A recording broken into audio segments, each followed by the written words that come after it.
नमस्कार, metro news India में आप सभी का स्वागत है। आज हम नोटा प्रचारक गोरखपुर जिले के रहने वाले हैं डॉक्टर प्रदीप पांडे। आइए आज उनसे हम रूबरू कराते हैं कि नोटा के समर्थक इतने ज़बरदस्त क्यों हैं। आइए हम उनसे जानते हैं, उनके परिचय के बारे में भी जानते हैं।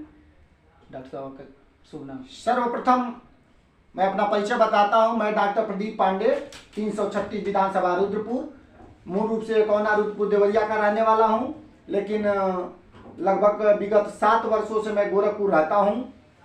और मैं यहां से आरक्षण विरोधी क्रांतिकारी आवाज़ उठाता रहा हूं। आरक्षण संघर्ष समन्वय समिति के राष्ट्रीय अध्यक्ष माननीय हमारे अभयकांत मिश्रा जी हैं, मैं उसका राष्ट्रीय सचिव हूं और हमेशा मैं आरक्षण समर्थक राजनीतिक दलों के खिलाफ आवाज़ बुलंद करता रहता हूं। आप नोटा का क्यों प्रचार कर रहे हैं? हाँ, बहुत अच्छा सवाल पूछे हैं आप। नोटा क्यों? NOTA none of the above. जैसे जब कोई राजनीतिक दल अथवा प्रत्याशी हमें पसंद नहीं है तो हम नोटा का चयन करते हैं। उसका मुख्य कारण यह है कि जितने भी हमारे देश में नेता हैं वह जाति और धर्म की बात करते हैं, और जाति और धर्म की राजनीति से मुझे सख्त नफरत है। हम चाहते हैं कि हमारे देश में समान कानून व्यवस्था लागू हो, सबके लिए समान कानून हो। इसलिए मैं नोटा का चयन करता हूं, क्योंकि सभी आरक्षण समर्थक राजनीतिक दल हमारे अनारक्षित समाज की आवाज कोई भी सदन में नहीं उठाता है। इस नाते मैं नोटा का चयन करता हूं। कोई भी आरक्षण समर्थक राजनीतिक दल हमारे अनारक्षित समाज के लिए आवाज नहीं उठाता। क्या आपके लिए सारे राजनीतिक दल आपके लिए काम नहीं कर रहे हैं? कोई भी नहीं आपकी बातों को सुन रहा है? बिल्कुल नहीं। हम लोगों को हमेशा जो है सत्यनारायण भगवान के प्रसाद की तरह सभी दलों को हमारा अनारक्षित समाज वोट देने का कार्य करता है, और सब लोगों ने हमको छलने का कार्य किया है। इस नाते हम सभी राजनीतिक दलों के खिलाफ नोटा का चयन करते हैं। आपके मुख्यमंत्री सवर्ण समाज से आते हैं, क्या उन्होंने ही आपकी बात को नहीं सुना? अजीब लीला है। हमारे मुख्यमंत्री सवर्ण समाज से हैं। कभी वह कहते हैं मैं हिंदू हूं। वह कौन सा हिंदुत्व का चोला पहने हुए हैं? वह कौन सा हिंदुत्व का चोला पहने हुए हैं? न वो माथे पर तिलक लगाते हैं, न शिखा धारण करते हैं, न यज्ञोपवीत धारण करते हैं। कहने को वह हिंदू हैं। ये बताइए, कमलेश तिवारी हिंदू थे। जब कोई उनके खिलाफ एक मजबूत संगठन खड़ा किया तो उनकी हत्या हो जाती है। उनको कौन सा सुरक्षा, उनको जेड श्रेणी की सुरक्षा थी, उसको हटा लिया जाता है, उनकी हत्या कर दी जाती है। यह लोग कभी नहीं चाहेंगे कि हमारे खिलाफ दूसरा कोई संगठन खड़ा हो। इस नाते यह लोग केवल हिंदुत्व के नाम पर देश को छलने का कार्य करते हैं और जाति धर्म की राजनीति करने का कार्य करते हैं। जब उत्तर प्रदेश की राजनीति में बाल कुमारी मायावती ने ऐसे ही जाति के नाम पर लोगों को संगठित करके अपने समाज का वोट बैंक पैदा किया, वैसे ही आदरणीय मुलायम सिंह जी ने किया। और जब से योगी आदित्यनाथ जी उत्तर प्रदेश की बागडोर संभाले हैं और प्रधानमंत्री आदरणीय मोदी जी बागडोर संभाले हैं, तब से हमारे भारत में जातीयता इस कदर हावी हो गई है कि हर जातियां जातिवादी हो गई हैं। तो क्या इस बार एकदम किसके तरफ जाएंगे? क्या नोटा का ही प्रचार करेंगे या क्या अपने समाज के भी साथ जाने वाले हैं? नहीं नहीं, बिल्कुल मैं अपने, जब ये बताइए, जब आप हमारे लिए नहीं तो हम आपके लिए क्यों? जब हमारे समाज का प्रत्याशी किसी भी राजनीतिक दल से खड़ा होता है और वह चुनाव जीत जाता है तो हमारे लिए सदन में वह कोई भी कानून गलत पारित होता है उसके खिलाफ आवाज नहीं उठाता। क्यों नहीं उठाता? कि यदि हमारा समाज संगठित न रहता तो वह हमारे समाज की आवाज उठाता। वह चुनाव तो जरूर जीतता है, लेकिन वह पार्टियों के को भाजन के डर से वह कभी भी सदन में नहीं बोलता है। क्या आपके उकसाने से लग रहा है आपको कि इस बार विधानसभा चुनाव में नोटा के तरफ आपके लोग जाएंगे? बिल्कुल।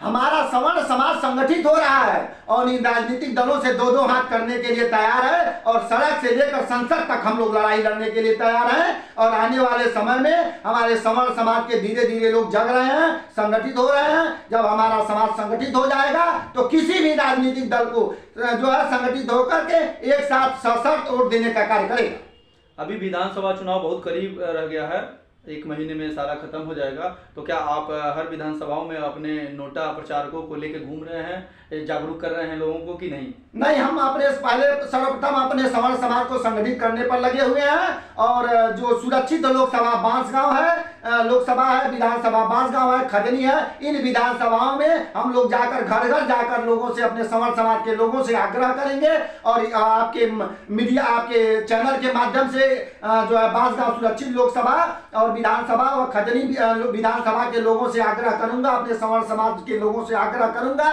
कि इन राजनीतिक दलों को वोट मत दीजिए, क्योंकि आप वहां चुनाव नहीं लड़ सकते हैं, केवल वोट दे सकते हैं। इस संविधान में सबको समानता का अधिकार है, तो वहां भी चुनाव लड़ने का अधिकार होना चाहिए। इस नाते हम वहां नोटा का चयन करेंगे। जब हम वोट डाल सकते हैं, चुनाव नहीं लड़ सकते हैं, तो हम इन प्रत्याशियों को वोट क्यों दें? इसलिए वहां के हमारे अनारक्षित समाज के मतदाता नोटा का चयन करेंगे। आपके ही समाज के लोग कह रहे हैं कि जितने भी नोटा प्रचारक हैं वो पागल टाइप के हैं, साइको टाइप के हैं, इनकी बातों में न आए, ऐसी भी अफवाहों को लेके चल रहे हैं। क्या ये इसके बारे में आपको कुछ जानकारी मिल रही है?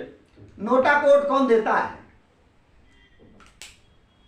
चुनाव आयोग ने नोटा का जो है ईवीएम में नोटा का एक बटन दिया हुआ है, तो चुनाव आयोग पागल है? मैं चुनाव आयोग से पूछा, चुनाव आयोग पागल लाता तो नोटा का बटन आखिर क्यों देता? नोटा जो है, जब कोई भी प्रत्याशी आपको पसंद नहीं होगा तो नोटा का चयन करेगा। इसलिए आपके ही समाज के लोग इस बात को कर रहे हैं, वो राजनीतिक बातों पे ध्यान न देके आपके ही समाज के लोग ये बातें कर रहे हैं। अरे भाई, बांसगांव लोकसभा में 3,500 लोगों ने शपथ पूर्वक कहा है कि मैं नोटा का चयन करूंगा। नोटा को वोट वही देगा जिसके पास नील का विवेक होगा, जिसके पास ज्ञान होगा। वो अपना समय खर्च करेगा, चुनाव के बूथ पे जाएगा, वहां नोटा का चयन करेगा। इस नाते उनको किसी से जो है लेना देना नहीं है, क्योंकि न मोदी, न राहुल, न अखिलेश, न माया, किसी से नहीं मिलेगी छत्र छाया। इसलिए हमारे आरक्षण समर्थक राजनीतिक दलों को हमारा अनारक्षित समाज वोट देने का कार्य नहीं करेगा।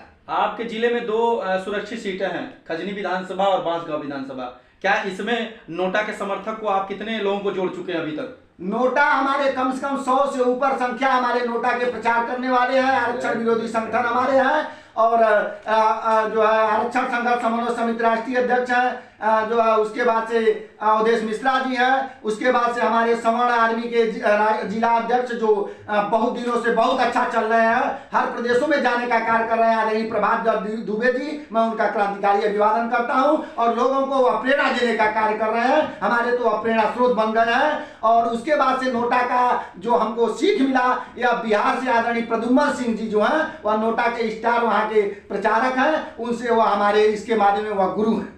क्या लगता है इन दोनों विधानसभाओं में, बांसगांव और खजनी में, आपके नोटा कितने वोट पड़ सकते हैं? इसका कुछ आकलन किए हैं आप? हमको तो लग रहा है इस बार बांसगांव और खजनी विधानसभा मिलाकर कम से कम नोटा का 50,000 वोट मिलेगा। और जब नोटा 50,000 वोट पाएगा तो इन आरक्षण समर्थक राजनीतिक दलों की आंखें खुल जाएंगी और वे अंतर्राष्ट्रीय न्यायालय तक आवाज उठेगी। क्या आपके पास नोटा प्रचारक हैं, तो आप भी एक हस्ती हैं, आपके पास भी वोट बैंक हो गया है, तो क्या किसी भी विधानसभा से इस सुरक्षित सीटों पे कोई विधायक किसी भी पार्टी का क्या आपसे संपर्क किया क्या? नहीं, हमसे संपर्क क्या करेगा? हम नोटा का चयन करते हैं, हमसे संपर्क क्या करेगा? और बार बार लोगों का फोन आता है, आपके लोगों को भड़का रहे हैं अपने समाज को, क्योंकि भारतीय जनता पार्टी हम लोग मानते थे, हमारा अनारक्षित समाज मानता था कि हम लोगों की पार्टी है, लेकिन मोदी जी ने साफ कह दिया कि भाजपा सवर्णों की पार्टी नहीं है। इस नाते हम लोग नोटा का चयन करते हैं, क्योंकि जो है कोई सदन में हमारे लिए कोई सुनता नहीं है, कोई भी आरक्षण समर्थक राजनीतिक दल हम लोगों के लिए कानून नहीं बनाता। इस नाते हमारा अनारक्षित समाज से मैं कहना चाहूंगा कि वो नोटा का बटन दबाएं और 2-2 हाथ करने के लिए तैयार रहें। चलिए ठीक है, और भी कुछ कहना चाहते हैं, कुछ बातें बची हो तो आप कह सकते हैं। नहीं, बहुत बहुत धन्यवाद। मैं आपको बहुत बहुत धन्यवाद देता हूं कि आपने हमारी आवाज सुनने का कार्य किया, इसके लिए मैं आपका आभार प्रकट करता हूं। और मैं पुनः बांसगांव सुरक्षित लोकसभा व विधानसभा व खजनी विधानसभा के लोगों से, मतदाताओं से, अनारक्षित मतदाताओं व पिछड़े मतदाताओं से कहना चाहूंगा कि आप लोग नोटा का चयन दें और उस बांसगांव लोकसभा, विधानसभा व खजनी विधानसभा को आरक्षित प्रत्याशी से मुक्त कराने का कार्य करें। चलिए, डॉक्टर साहब से बात करके बहुत अच्छा लगा। आपको बहुत बहुत धन्यवाद समय देने के लिए। आगे चलते हैं, किसी और शख्स से रूबरू होते हैं और मेट्रो न्यूज इंडिया में पंचानन पांडे कैमरा पर्सन के साथ।